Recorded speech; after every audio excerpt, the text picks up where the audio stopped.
लिखो electron displacement effect और electronic effect.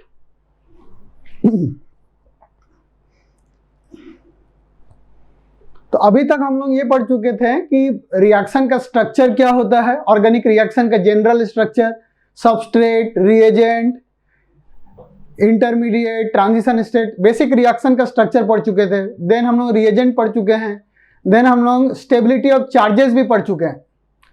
अब जब देखो when the reagent attacks over the substrate, attack जब होगा तो क्या होगा, बॉन्ड ब्रेक होगा, नया बॉन्ड बनेगा। बॉन्ड ब्रेक होने के लिए इलेक्ट्रॉन का डिस्प्लेसमेंट होना होगा। So that is what we are going to study, electronic displacement effect, और it is also called electronic effect. So the displacement of electron, ये डिस्प्लेसमेंट होगा क्या, कब, जब रिएजेंट सबस्ट्रेट में अटैक करने आएगा। सो when the reagent is about to attack over the substrate, the displacement of the electron takes place. So that displacement of the electron we are going to study under four heads. So that those are inductive effects. Electronic displacement effect can be studied by 4 effects. Those are inductive effect,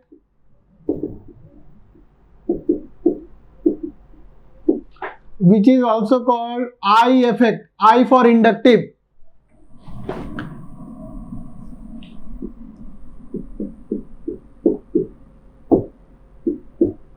Electromeric effect,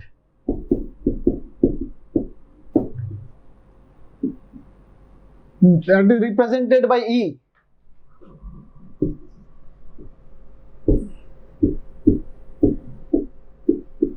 Resonance effect represented by R.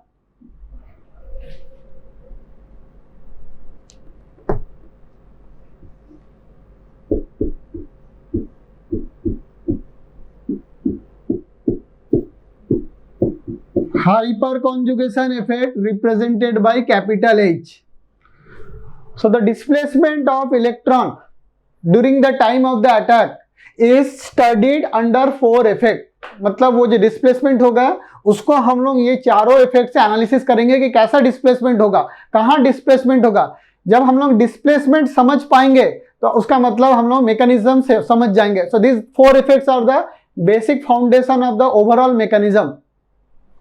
So we will be studying one by one, that is inductive, electromeric, resonance and hyperconjugation. तो पहले हम लोग inductive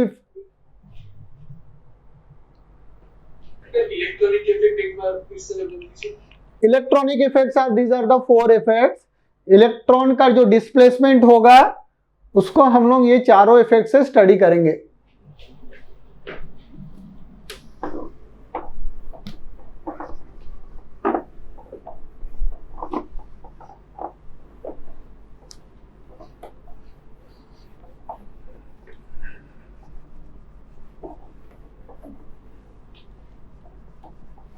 अब ये inductive effect समझने के लिए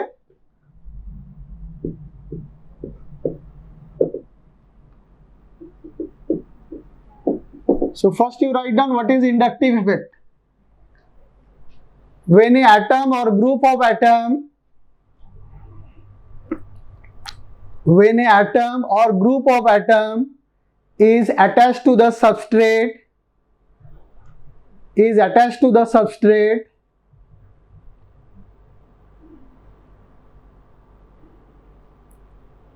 due to the difference of electronegativity,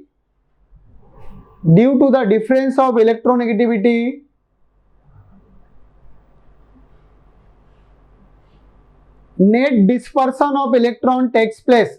Net dispersion of electron takes place on substrate. Net dispersion of electron takes place on substrate. When an atom or group of atom is attached to the substrate,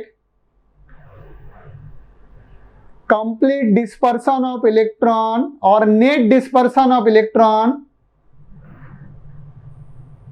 which takes place on substrate due to the difference of electronegativity, is known as inductive effect. This effect is also known as polar effect. This effect is also known as polar effect.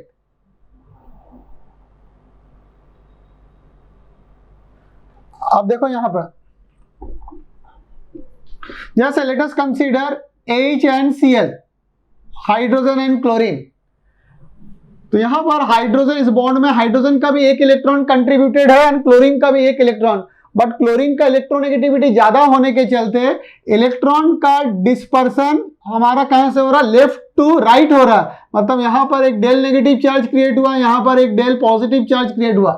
सो दो poles create हो चुका है और इस bond को हम लोग क्या बोलते हैं, polar bond, polar covalent bond. यही कॉन्सेप्ट में इंडक्टिव इफेक्ट में भी यही कॉन्सेप्ट है। So inductive effect क्या है? It is a partial displacement of electron due to the difference of electronegativity.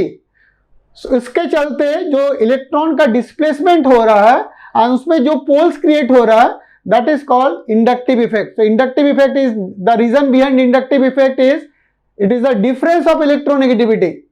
अब इसको हम लोग कैसे अप्लाई करेंगे? देखो, ये तो हो गया हमारा पोलर कोवलेंट बॉन्ड, इसी को हमको अप्लाई करना है इन एक कार्बन कंपाउंड में।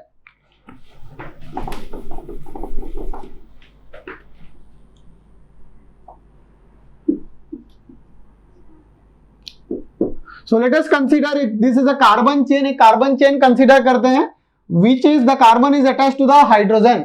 मतलब यहां पर हाइड्रोजन प्रेजेंट है and this is the carbon chain. यहां पर the rest of the valencies are satisfied by hydrogen. इसी तरह के एक कार्बन चेन और कंसीडर करते हैं।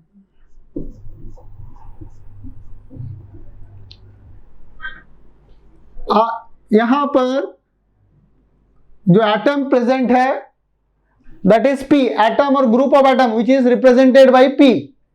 एक और केस कंसीडर करते हैं,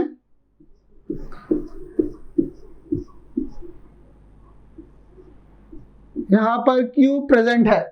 मान लेते हैं कि इस जगह पे the electron density on this region is X, the electron density on this region, मतलब इस चेन के ऊपर इलेक्ट्रॉन डेंसिटी Y मान लेते हैं और इस चेन के ऊपर इलेक्ट्रॉन डेंसिटी को अभी हम लोग Z मान लेते हैं।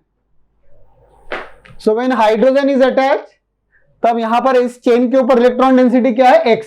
जब P अटैच है, P could B A atom, it could B A group.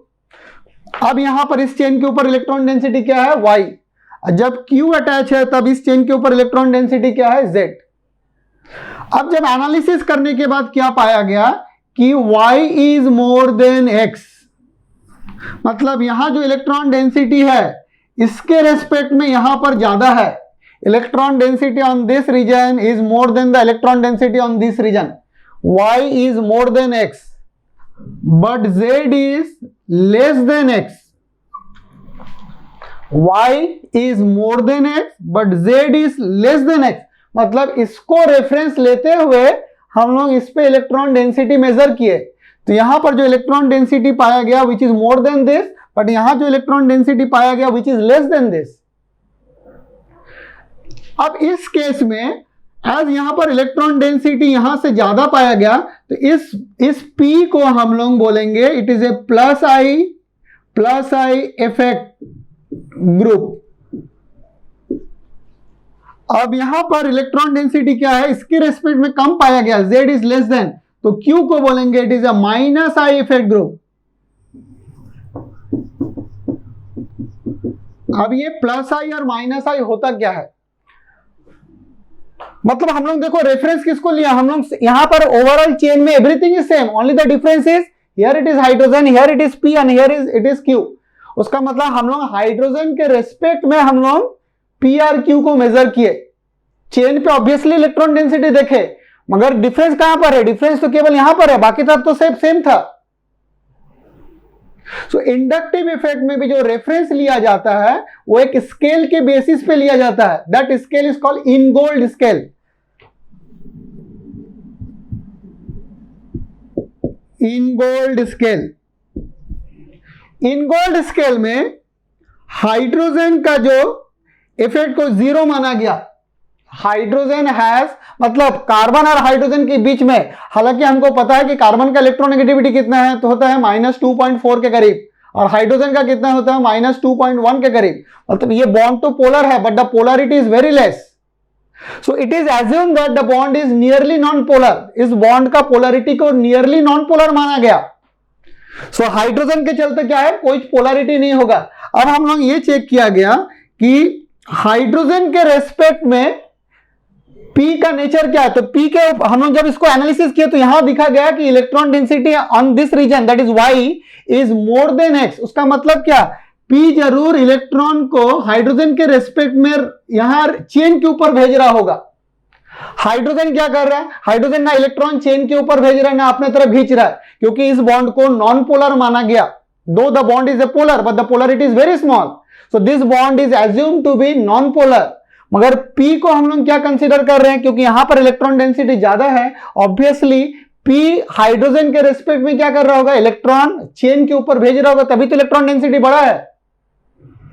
As Y is more than X, that means P must be repelling electron towards the chain compare to the hydrogen. Hydrogen ना electron chain की तरफ भेज रहा है ना अपने तरफ खींच रहा है, मगर ये P क्या कर रहा है, इलेक्ट्रॉन को चेन की तरफ भेज रहा है। तो हाइड्रोजन के रिस्पेक्ट में इसका इफेक्ट क्या है, electron repelling effect, electron pushing effect. So electron जो रिपेल करता है उसको प्लस आई इफेक्ट ग्रुप बोलते हैं with respect to hydrogen. Hydrogen के रेस्पेक्ट में लेना है हमें, तो हाइड्रोजन के रेस्पेक्ट में क्या कर रहा है, इलेक्ट्रॉन को चेन की तरफ भेज रहा है, तभी तो इलेक्ट्रॉन डेंसिटी बढ़ गया। सो हम लोग इस P यहां पर क्या, P could be atom, it could be a group, that will come to later कि एक्चुअली क्या क्या हो सकता है। मगर यहां पर P क्या रिप्रेजेंट कर रहा है, P रिप्रेजेंट कर रहा है प्लस आई इफेक्ट ग्रुप और इलेक्ट्रॉन पुशिंग इफेक्ट ग्रुप। और Q क्या रिप्रेजेंट कर रहा है, Q क्या, देखो यहां पर Z का electron density, the electron density on this is lesser than the electron density across here. उसका मतलब Z क्या कर, Q क्या कर रहा होगा, Q जरूर इलेक्ट्रॉन को अपना तरफ खींच रहा होगा, तभी तो इलेक्ट्रॉन डेंसिटी घट गया, तभी तो Z का वैल्यू X से कम है। तब इसको हम लोग क्या बोलेंगे, -I और electron withdrawing effect group, -I और electron withdrawing effect group.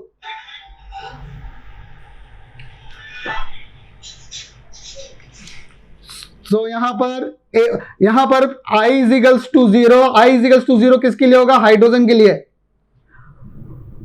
I more than 0 plus I on -I। तो -I कब होगा, जब उस ग्रुप का, जैसे यहां पर इसका इलेक्ट्रॉन का खींचने का पावर हाइड्रोजन से क्या है, ज्यादा है, तभी तो अपने तरफ खींचा, इलेक्ट्रॉन घटा दिया। तो उसका मतलब जब भी हम लोग इंडक्टिव इफेक्ट मेजर करते हैं, हम लोग इनगोल्ड स्केल में देखते हैं, और इनगोल्ड स्केल में रेफरेंस क्या है, हाइड्रोजन, कार्बन हाइड्रोजन बॉन्ड है इज रेफरेंस। तो हाइड्रोजन के रेस्पेक्ट में हम लोग चेक करेंगे कि उस ग्रुप इलेक्ट्रॉन डेंसिटी रिंग में इंक्रीज कर रहा है या हाइड्रोजन के रेस्पेक्ट में डिक्रीज कर रहा है। If the group is increasing electron density with respect to hydrogen, then that group will be termed as plus I effect group और इलेक्ट्रॉन रिपेलिंग इफेक्ट ग्रुप।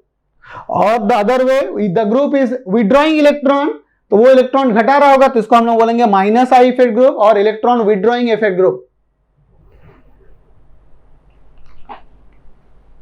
अच्छा, अब यहां पर देखो, जब ये इलेक्ट्रॉन यहां पर क्या है, यहां डेल इजिकल्स टू 0, यहां पर भी डेल इजिकल्स टू 0, क्योंकि इस बॉन्ड को हम लोग नियरली नॉन पोलर मान चुके हैं।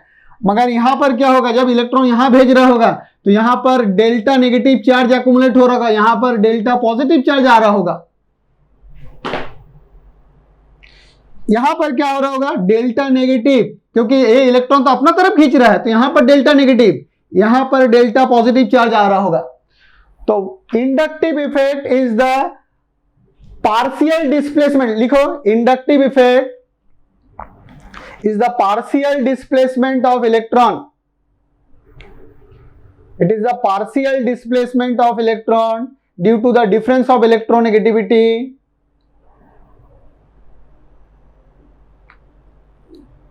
It is a permanent effect. Permanent effect का मतलब, क्योंकि इस चेन के साथ P तो अटैच है, इस चेन के साथ तो Q अटैच है, तो हमेशा पोलराइजेशन के फॉर्म में रहेगा। So it is a permanent effect. Sir partial क्या बोला आपने, partial movement of the electron, partial movement of the electron sir due to displacement of due to the displacement of the sigma electron, due to the displacement of the electron, which electron, sigma electron, single bond है ना, due to the displacement of the sigma electron.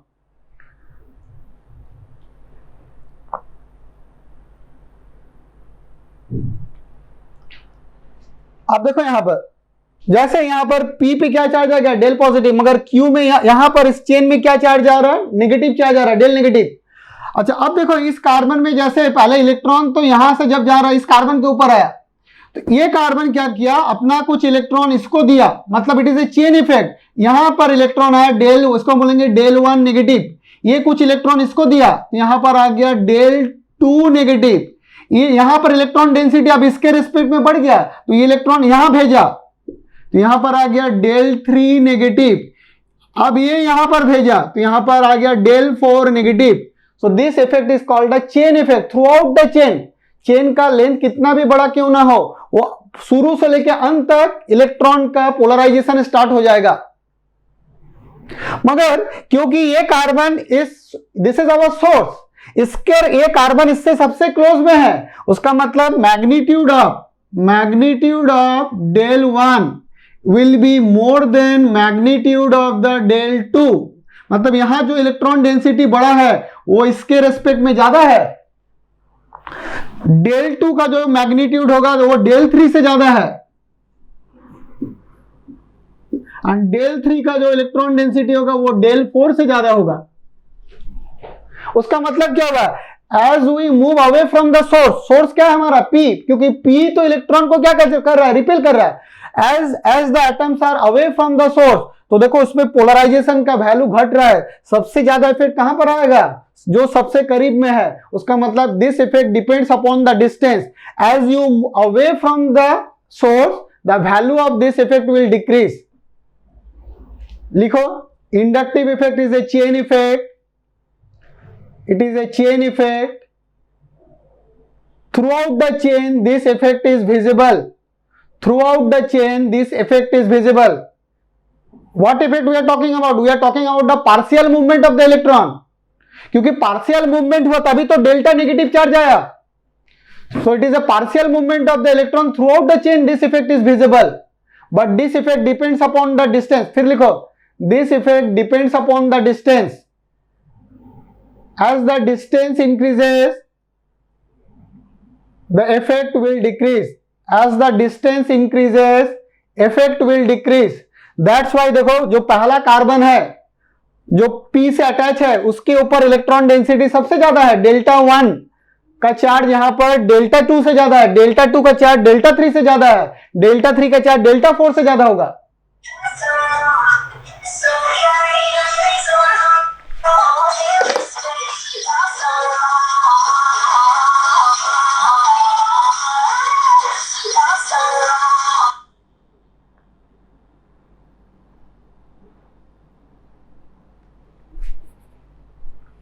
मैं नहीं था।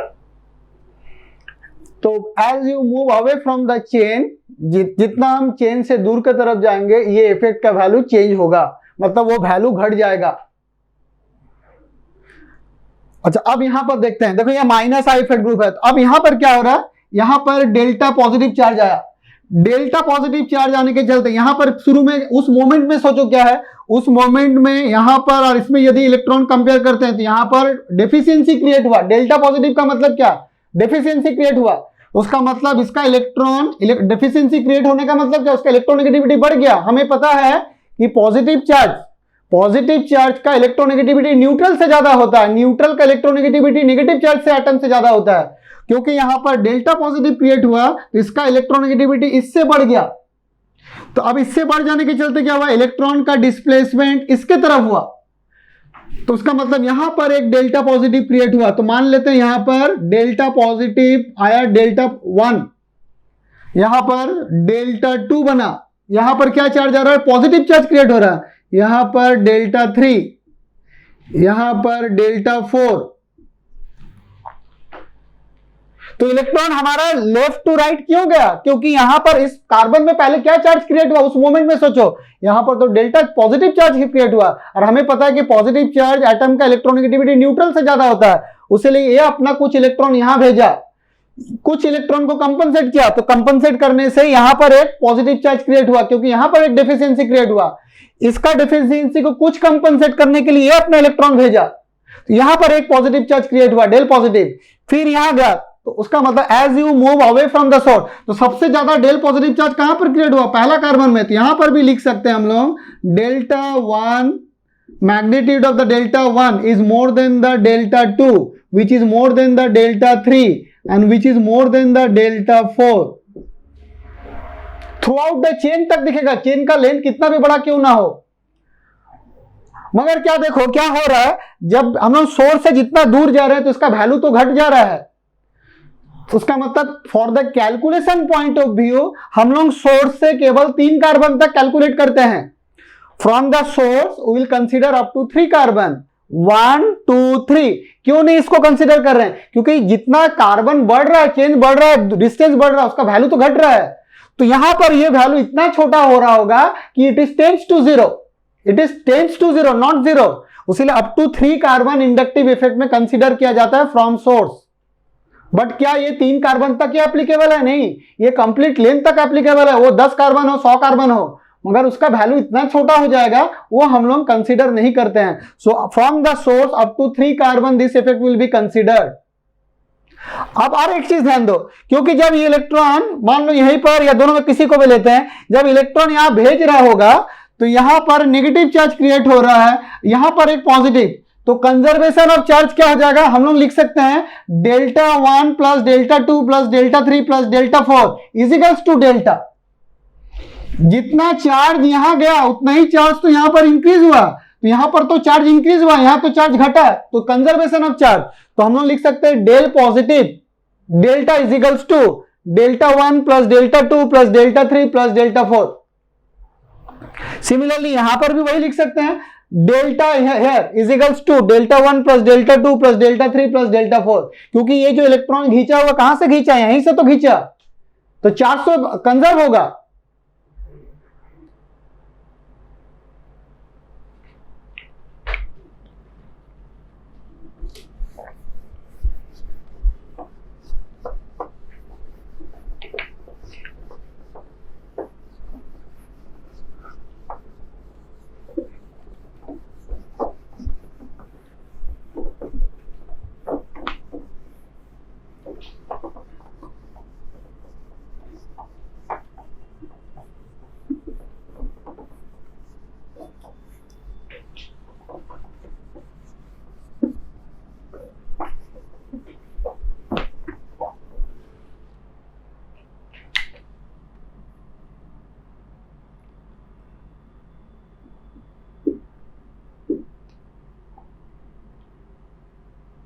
So minus I effect group,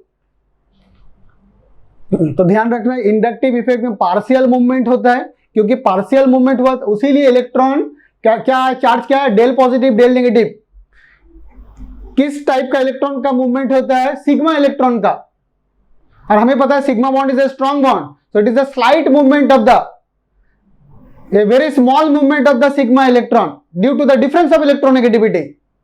क्या electron जो move कर रहा है क्या वो अपना सेल से बाहर आ चुका है? नहीं, इलेक्ट्रॉन अभी भी वो अपने उसी के सेल में है, मगर थोड़ा सा पार्शियल मूवमेंट हुआ है। And this is a permanent effect, क्योंकि उस चेन के साथ वाई जेड ये तो जुड़ा हुआ है, पी क्यू ये तो अटैच है, उसका मतलब it is a permanent effect. Throughout the chain वो पोलराइजेशन रह जाएगा, मगर for calculation point of view will consider up to the 3 carbon. And इस इफेक्ट में हम लोग रेफरेंस क्या लेते हैं, carbon hydrogen bond. Now minus I effect group, तो माइनस आई इफेक्ट ग्रुप क्या क्या हो सकता है, ऑल दोज ग्रुप जिसका इलेक्ट्रोनेगेटिविटी वैल्यू हाइड्रोजन से ज्यादा होगा। उसका मतलब पहले हम लोग लिखेंगे all positively charge species belongs to the minus I effect group, all positively charged species। जितना भी एटम के ऊपर पॉजिटिवली चार्ज है सब माइनस आई इफेक्ट ग्रुप आ जाएगा।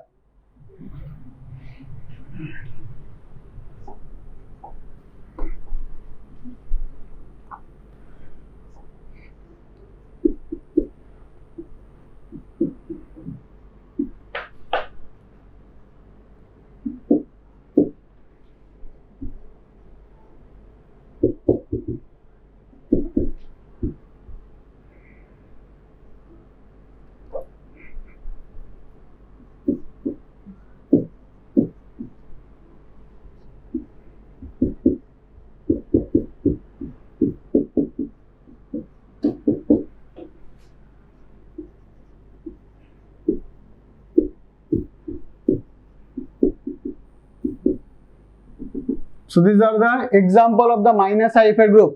Hydroxy group NH2 carbon. अब देखो यहाँ पर ऑक्सीजन से यहाँ पर क्या है, चेन. यहाँ पर इसको तुमको चेन इमेजिन करना है कि यहाँ पर चेन है और हाइड्रोजन के साथ यहाँ कंपेयर करना है. यहाँ पर क्या है, ऑक्सीजन. तो यहाँ पर इसका इलेक्ट्रोनेगेटिविटी हाइड्रोजन से ज्यादा है, तो ये माइनस आई. सो इस ऑल केसेस में इलेक्ट्रॉन क्या होगा, इस ग्रुप के तरफ इलेक्ट्रॉन शिफ्ट हो जाएगा. इस लाइन का मतलब क्या हुआ, यहां पर वो चेन प्रेजेंट है जिसके साथ हम लोग कंपैरिजन कर रहे हैं.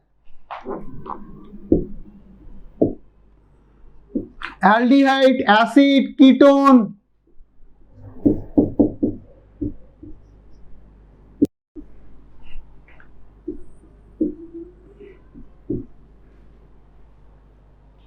So these are the example of the minus I effect group.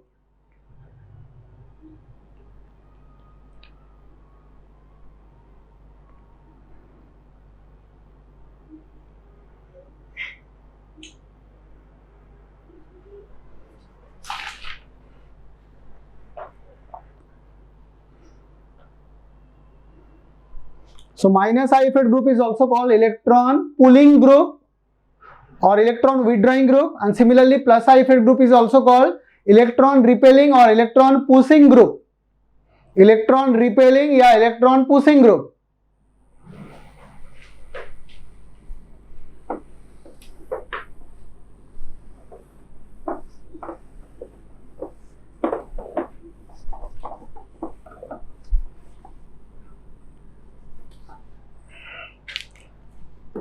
Similarly plus I effect group, जैसे all cations are plus I minus I effect group. Similarly all anion, right down, all anions are plus I effect group.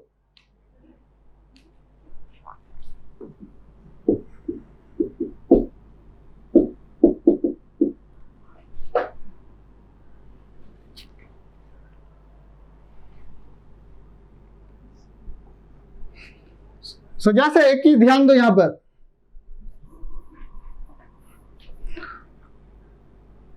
पर मान लो chain है, यहां पर OH attach है, ठीक है. This is our chain, मान लेते हैं यहां पर हमारा चेन है, यहां पर OH अटैच है.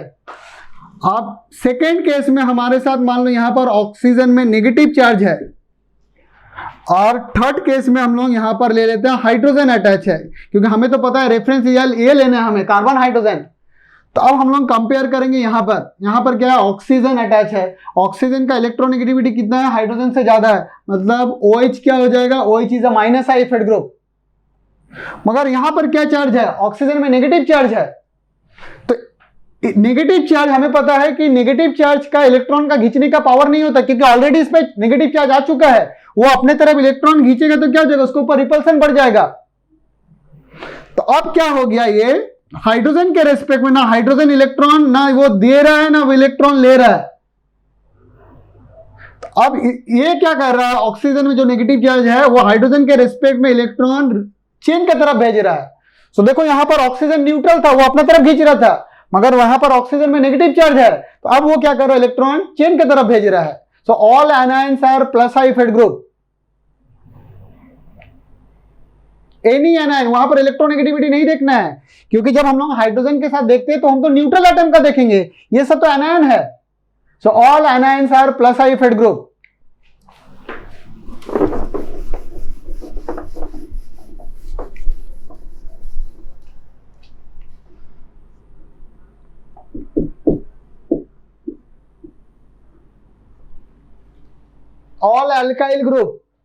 all alkyl groups are plus I effect group.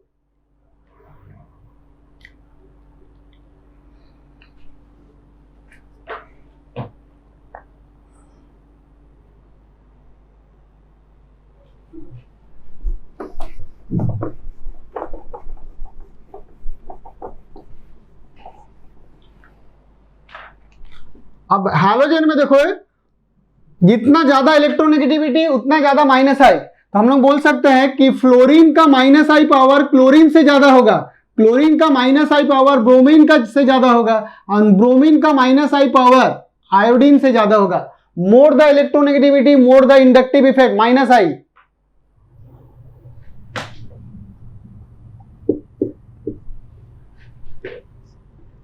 Inductive effect of OH is more than SH, क्योंकि ऑक्सीजन और सल्फर में ऑक्सीजन को कंपेयर करेंगे, ऑक्सीजन का इलेक्ट्रोनेगेटिविटी सल्फर से ज्यादा है, this is a stronger minus I effect group compare to the SH.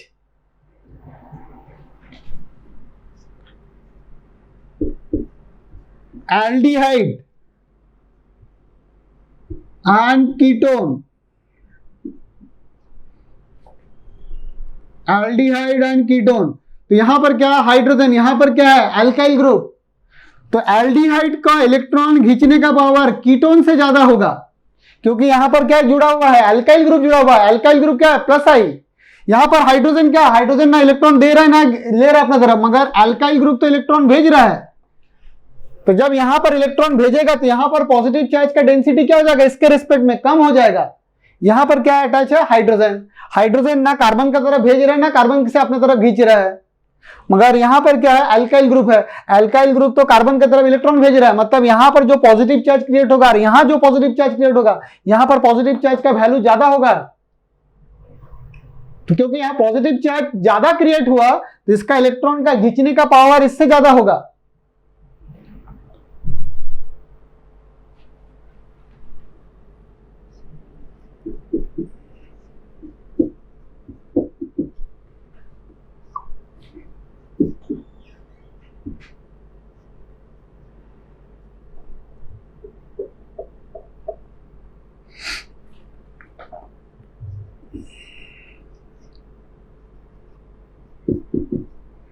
अब यहां पर देखो NO2 और NH2 कंपेयरिंग एटम क्या पहले नाइट्रोजन, और यहां पर भी नाइट्रोजन है, मगर अब हम लोग कैसे चेक करेंगे इसको NO2, पहले तो हम लोग NO2 का स्ट्रक्चर लिखेंगे, NO2 का स्ट्रक्चर क्या होता है एक ऑक्सीजन के साथ डबल बॉन्ड, एक ऑक्सीजन के साथ कोऑर्डिनेट बॉन्ड, और हमें पता है coordinate bond could be represented by A positive and negative, मतलब डोनर पे पॉजिटिव चार्ज आता है और एक्सेप्टर पे नेगेटिव चार्ज, तो यहां पर एक पॉजिटिव चार्ज क्रिएट हो चुका है ऑलरेडी, फॉर्मल चार्ज है पॉजिटिव, तो इसमें फॉर्मल चार्ज है, मगर इसमें क्या है फॉर्मल चार्ज है नहीं, फॉर्मल चार्ज नहीं है, तो क्योंकि इसमें ऑलरेडी पॉजिटिव चार्ज है फॉर्मल चार्ज, तो इसका इलेक्ट्रॉन विड्रॉइंग पावर NH2 से ज्यादा होगा.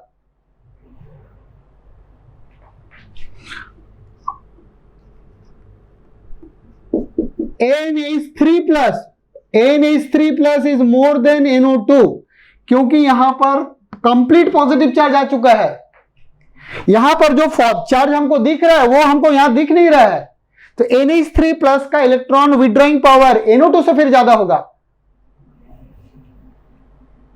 NO2 का NH2 से ज्यादा होगा, मगर NH3+ का NO2 से ज्यादा होगा, क्योंकि यहां तो हमें चार्ज दिख रहा है यहां तो दिख नहीं रहा है.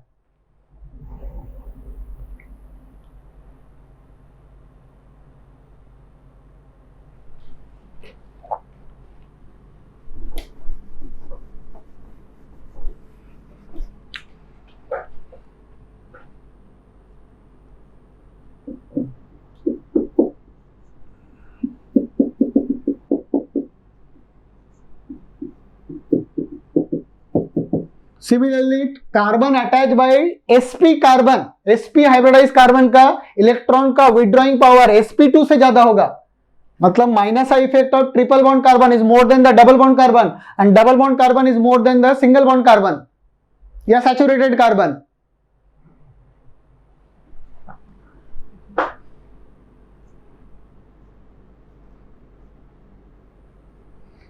NF3+ is more than NH3+.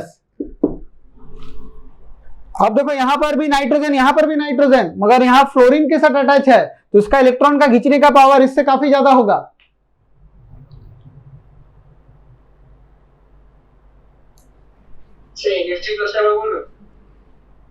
In NH3+, nitrogen is attached with 3 fluorine and it is also having a positive charge. Here also positive charge, as it is attached with 3 highly electronegative atom.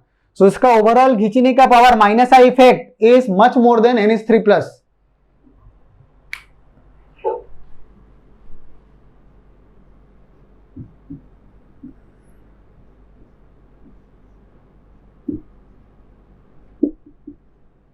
अब यहां पर थोड़ा सा ध्यान दो, NR3+ is more than NH3+. ऐसा हुआ क्यों?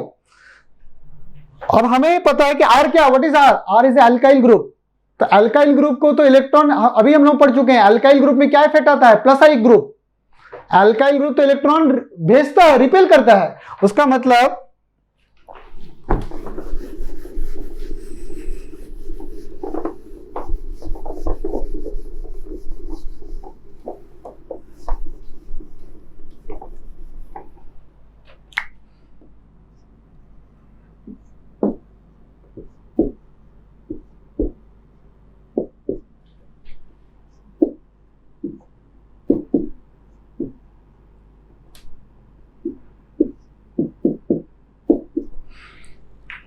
अब ये दोनों केस में हमें कंपेयर करना है।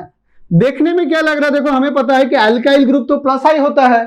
प्लस आई होने का मतलब वो जरूर इलेक्ट्रॉन नाइट्रोजन की तरफ भेज रहा होगा। तो यदि नाइट्रोजन की तरफ भेज रहा होगा तो नाइट्रोजन में जो पॉजिटिव चार्ज जो दिख रहा है वो तो कुछ कंपनसेट हुआ होगा तीनों अल्काइल ग्रुप से। मगर यहां पर क्या है, हाइड्रोजन ना नाइट्रोजन की तरफ भेज सकता है, मतलब अल्काइल ग्रुप का तो इलेक्ट्रॉन रिपेलिंग पावर हाइड्रोजन से ज्यादा है, तो अल्काइल ग्रुप तो ज्यादा इलेक्ट्रॉन भेजेगा कंपेयर टू हाइड्रोजन। तो मतलब पॉजिटिव चार्ज हमको क्या दिख रहा है कि यहां तो पॉजिटिव चार्ज तो छोटा होना चाहिए, यहां तो पॉजिटिव चार्ज बड़ा होना चाहिए। करेक्ट और नॉट? मगर इसका इलेक्ट्रॉन विड्रॉइंग पावर इसका उससे ज्यादा होता है। ऐसा क्यों? फिर से समझो।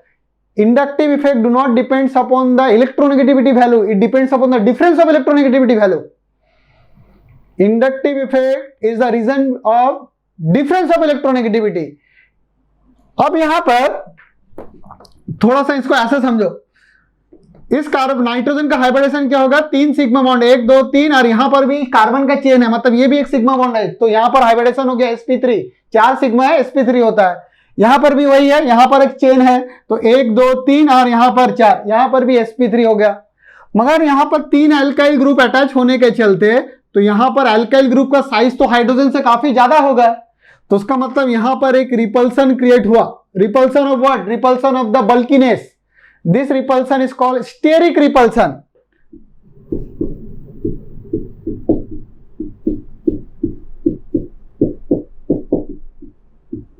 Repulsion due to what? Repulsion due to the size.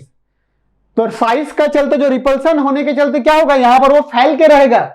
हमें पता है कि कोई भी मॉलिक्यूल का स्ट्रक्चर वही होगा जहां पर नेट रिपल्सन मिनिमम होना चाहिए। तो क्योंकि रिपल्सन बढ़ने के चलते क्या होगा? रिपल्सन तो वो कम करना चाहेगा। रिपल्सन कम करने कैसे करेगा? वो अपने को फैला लेगा। फैला लेने का मतलब क्या? वो बॉन्ड एंगल को इंक्रीज करेगा। It will increase the bond angle so that they will move away from each other. तो क्या हम लोग ये बोल सकते हैं यहां पर बॉन्ड एंगल, इसका जो बॉन्ड एंगल होगा यहां से ज्यादा होगा? नाइट्रोजन के ऊपर जो RNR जो बॉन्ड एंगल है that is will be more then HNH, बोल सकते हैं कि नहीं? अच्छा, और हम लोग ऑलरेडी पढ़ चुके हैं कि बॉन्ड एंगल बढ़ता है तो इलेक्ट्रोनेगेटिविटी बढ़ जाता है। करेक्ट और not? Bond angle directly proportional to electronegativity होता है। तो उसका मतलब क्योंकि यहां बॉन्ड एंगल बढ़ गया, मतलब इस नाइट्रोजन का इलेक्ट्रोनेगेटिविटी इस नाइट्रोजन से बढ़ गया।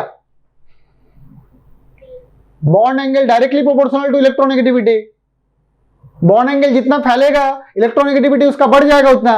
उसका मतलब दोनों दिखने में तो नाइट्रोजन है, दोनों में ही पॉजिटिव चार्ज है, मगर इस नाइट्रोजन का इलेक्ट्रोनेगेटिविटी इस नाइट्रोजन से ज्यादा हो चुका है क्योंकि इसका बॉन्ड ज्यादा फैल चुका है ऑलरेडी। क्यों फैला है? क्योंकि रिपल्सन को उसको मिनिमम करना था। तो क्योंकि इसका इलेक्ट्रोनेगेटिविटी बढ़ चुका है तो उसका इलेक्ट्रॉन विड्रॉइंग पावर इस नाइट्रोजन से ज्यादा होगा। तो ये चीज ध्यान रखना। यहां पर एक कंफ्यूजन होता है क्योंकि दिखता है कि 3 अल्काइल ग्रुप है, अल्काइल ग्रुप तो इलेक्ट्रॉन भेज रहा होगा, भेजने से तो यहां पर पॉजिटिव चार्ज को घटा देगा। तो जितना कम पॉजिटिव चार्ज उसका इलेक्ट्रॉन खींचने का पावर उतना कम होगा।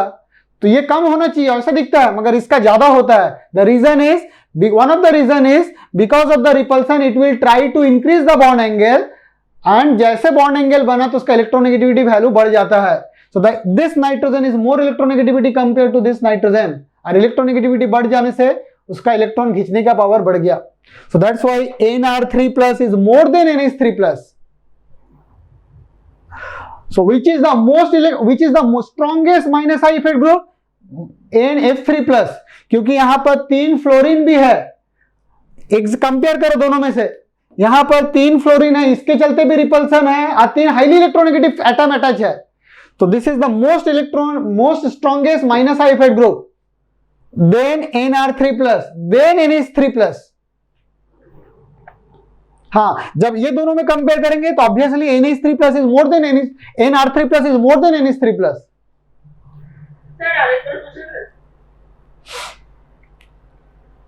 NR3 plus is having a more minus I power than NH3 plus because of the repulsion electronegativity increases. As the electronegativity increases, so it is a minus I power increases. More repulsion, more bond angle, more electronegativity, and more electronegativity, that means the difference will also increase, and difference increases means the minus I power increases.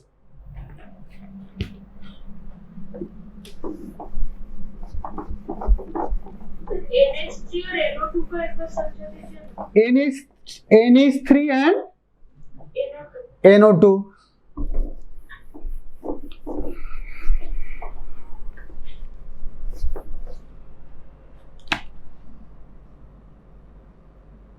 पहले हम लोग nitro का structure लिखते हैं। Nitro का structure क्या होगा? एक ऑक्सीजन के साथ डबल बॉन्ड, एक के साथ single bond, rather not a single bond, ये तो कोऑर्डिनेट बॉन्ड है। So this is a coordinate bond. उसका मतलब यहां पर पॉजिटिव, यहां पर नेगेटिव।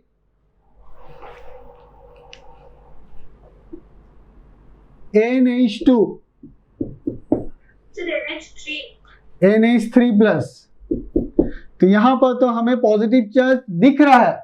मॉलिक्यूल आयन में ऑलरेडी पॉजिटिव चार्ज है, ये तो न्यूट्रल मॉलिक्यूल है, मगर वो ऑलरेडी इसके चलते, इस बॉन्ड के चलते उस पर एक पॉजिटिव चार्ज आ चुका है। एंड सेकेंड थिंग ध्यान दो, यहां पर दो ऑक्सीजन एटम भी अटैच है, यहां पर हाइड्रोजन है।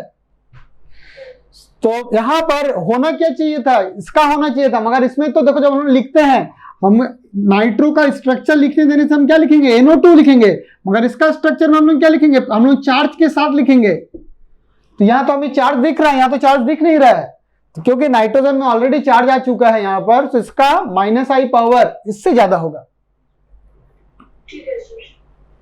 मगर हाँ, NO2 का पावर NH2 से ज्यादा होगा। दोनों न्यूट्रल। अब हम लोग कैसे कंपेयर करेंगे? पहला एटम सेम है तो सराउंडिंग एटम देख लिए।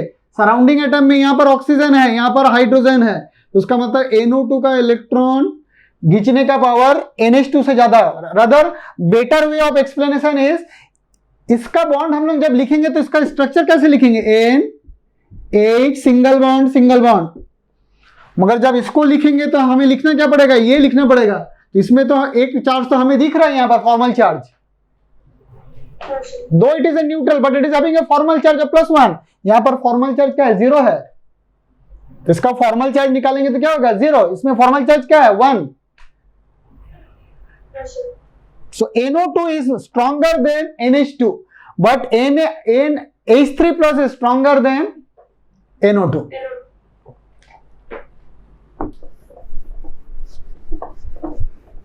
सर, हाँ sir alkyl group plus I effect क्यों शो करते हैं? बताते हैं। अब देखो नेक्स्ट, OH and OR, यहां पर भी एक कंफ्यूजन आता है, इसको भी ध्यान से समझना है। OH and OR, अब देखो देखने में क्या लग रहा है कि अल्काइल ग्रुप है, अल्काइल ग्रुप, और यहां पर क्या है? हाइड्रोजन। तो अल्काइल ग्रुप जरूर इलेक्ट्रॉन ऑक्सीजन की तरफ ज्यादा भेज रहा होगा विद रेस्पेक्ट टू हाइड्रोजन। हमें पता है कि अल्काइल ग्रुप में एक प्लस आई इफेक्ट आता है, तो जब इलेक्ट्रॉन ज्यादा भेज रहा होगा तो उसका मतलब यहां पर क्या हो जाएगा? यहां पर पॉजिटिव चार्ज जो होना चाहिए था, या अदर हम बोलेंगे यहां पर नेगेटिव चार्ज बढ़ गया। यहां नेगेटिव चार्ज बढ़ गया होगा क्योंकि ये भी इसको एडिशनल इलेक्ट्रॉन सपोर्ट कर रहा है। मगर समझो यहां पर OH and OR, OH and यहां पर O and R, ठीक है। ऑक्सीजन का इलेक्ट्रोनेगेटिविटी वैल्यू कितना होता है? -3.5, एंड हाइड्रोजन का कितना होता है? -2.1 अप्रोक्सीमेटली। यहां पर समझो ऑक्सीजन के कितना है? -3.5, एंड एल्काइल, आर का मतलब क्या? एल्काइल मतलब यहां कार्बन होगा, कार्बन का इलेक्ट्रोनेगेटिविटी वैल्यू कितना है? 2.4, तो यहां पर 2.4, हालांकि यहां पर कार्बन के साथ हाइड्रोजन भी अटैच है, नो डाउट। कार्बन का 2.4 नहीं बोल सकते क्योंकि कार्बन तो अकेला नहीं है, हाइड्रोजन भी अटैच है यहां पर। मगर जिसके साथ डायरेक्टली अटैच है, तो यदि हम लोग अप्रोक्सीमेट चेक करना चाहे तो यहां इलेक्ट्रोनेगेटिविटी का डिफरेंस क्या दिख रहा है, यहां पर इलेक्ट्रोनेगेटिविटी का डिफरेंस दिख रहा है अप्रोक्सीमेटली 1.1, और यहां पर इलेक्ट्रोनेगेटिविटी का डिफरेंस क्या दिख रहा है 1.4। तो जरा अब ये कंपेयर करो कि OH bond and OR bond कौन ज्यादा पोलर है? OH। More the electronegativity difference, more the polar, क्योंकि ये इस बॉन्ड में इलेक्ट्रोनेगेटिविटी डिफरेंस ज्यादा है compare to this, so this bond is a more polar than this bond. Correct और नॉट? अच्छा, पोलर होने का मतलब क्या? डेल पॉजिटिव डेल नेगेटिव ज्यादा होगा।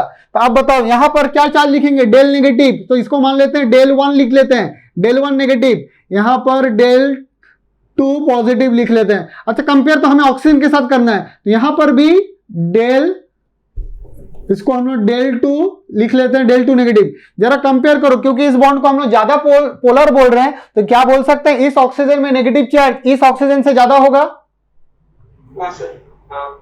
क्योंकि इसमें नेगेटिव चार्ज ज्यादा है।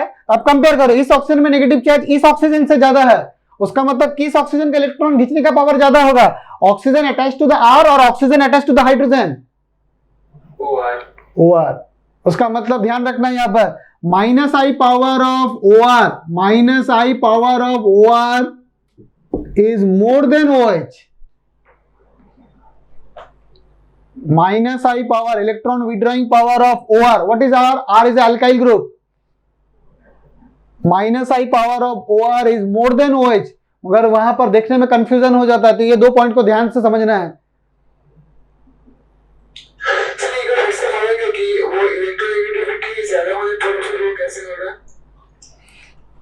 ऑक्सीजन का इलेक्ट्रोनेगेटिविटी का वैल्यू कितना होता है? अप्रोक्सीमेटली 3.5 के करीब होता है, हाइड्रोजन का होता है 2.1 के करीब, तो डिफरेंस क्या हो गया 1.4 के करीब। यहां पर ऑक्सीजन है, कार्बन है, ऑब्वियसली ये कार्बन डायरेक्ट है नहीं, कार्बन के साथ हाइड्रोजन भी अटैच है, कार्बन के साथ हाइड्रोजन भी अटैच है, मान लो CH3 है, C2H5 हो सकता है, कुछ भी हो सकता है। तो अब यहां पर हम लोग क्या मान रहे हैं? इस बॉन्ड को पोलर नॉन पोलर मान रहे हैं, हालांकि एक्चुअली क्या है इसका इलेक्ट्रोनेगेटिविटी हाइड्रोजन का क्या है यहाँ पर 2.1, यहाँ पर क्या है 2.4। उसका मतलब यहाँ पर इलेक्ट्रॉन, इसका इलेक्ट्रोनेगेटिविटी तो इससे ज्यादा है, तो यहाँ पर तो कुछ डेल्टा नेगेटिव चार्ज आना चाहिए इस तीनों बॉन्ड के चलते। मगर हम लोग क्या मान रहे हैं? कार्बन हाइड्रोजन बॉन्ड का पोलरिटी को मान रहे हैं 0, मतलब इसको नॉन पोलर मान रहे हैं। तो अब हम लोग क्या कंपेयर करेंगे? 3.5 ऑक्सीजन और कार्बन को क्या ले लेंगे 2.4, तो यहां डिफरेंस क्या है 1.1, मतलब इस बॉन्ड का इलेक्ट्रोनेगेटिविटी डिफरेंस क्या है 1.1, इस बॉन्ड का इलेक्ट्रोनेगेटिविटी डिफरेंस क्या है 1.4। जितना ज्यादा इलेक्ट्रोनेगेटिविटी डिफरेंस उतना ज्यादा पोलर, मतलब हम लोग बोल सकते हैं OH bond is more polar than OC bond, C मतलब CH3, OCH3 bond and OH bond, मतलब इस बॉन्ड का पोलरिटी ज्यादा होगा। पोलरिटी ज्यादा होने का मतलब पोलराइजेशन ज्यादा, पोलराइजेशन ज्यादा का मतलब यहां पर जो नेगेटिव चार्ज होगा, क्योंकि ऑक्सीजन में तो नेगेटिव ही आएगा, तो इसका जो ऑक्सीजन में नेगेटिव आएगा, यहां जो ऑक्सीजन में नेगेटिव आएगा, क्योंकि यहां पोलराइजेशन ज्यादा है, मतलब यहां पर del negative magnitude of del 1 will be more than the magnitude of the del 2, क्योंकि यहां पर चार्ज कम है, यहां पर चार्ज ज्यादा, कौन सा चार्ज? Negative charge. तो क्योंकि यहां पर नेगेटिव चार्ज ज्यादा है, यहां पर कम है, तो इसका इलेक्ट्रॉन खींचने का पावर इससे ज्यादा हो जाएगा।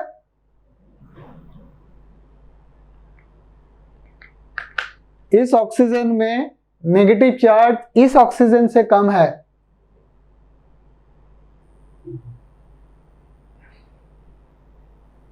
क्या समझ में आया?